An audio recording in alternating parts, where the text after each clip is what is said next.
Quelle est loin l'année 1918, année au cours de laquelle la France affichait aux yeux du monde entier sa puissance militaire. La France était reconnue pour posséder la plus belle armée du monde. Aujourd'hui, la France n'est plus que l'ombre d'elle-même sur le plan militaire.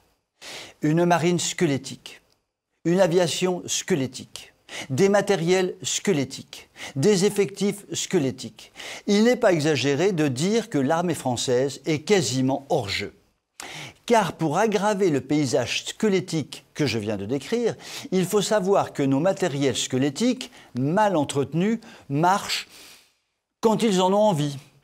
Vous me direz, oui, mais nous avons la bombe atomique. Oui, c'est vrai, vous avez raison. Mais en fait, notre parapluie atomique ne nous protège que très peu. La preuve en est donnée par la guerre en Ukraine, par exemple. La Russie est puissamment dotée de l'arme atomique. Elle mène en Ukraine une guerre conventionnelle. Les États-Unis sont puissamment dotés de l'arme atomique. Pourtant, ils mènent en Ukraine, puisque cette guerre en Ukraine est objectivement une guerre entre la Russie et l'OTAN, et donc entre la Russie et les États-Unis, eh bien, les États-Unis, grande puissance nucléaire, mènent en Ukraine une guerre conventionnelle. Tout cela signifie que l'armée conventionnelle est d'une importance considérable pour la puissance d'un pays. Puisque l'armée conventionnelle française n'est plus que l'ombre d'elle-même, même si ses soldats sont souvent remarquables, il en résulte logiquement que la France ne pèse à peu près plus rien dans les relations internationales. Peut-être d'ailleurs est-ce pour cela que nos pseudo-dirigeants adoptent des attitudes guerrières. Il est bien connu que les plus faibles militairement sont souvent des va-t-en-guerre forcenés.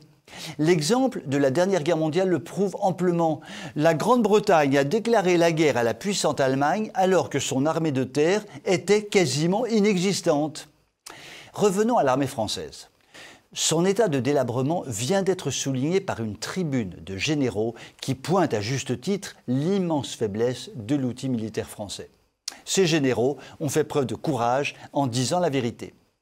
Cela dit, compte tenu de la situation économique française, se traduisant notamment par une explosion des déficits publics ou privés, la probabilité de voir renaître une armée solide, digne d'une grande puissance, est extrêmement faible pour le moment.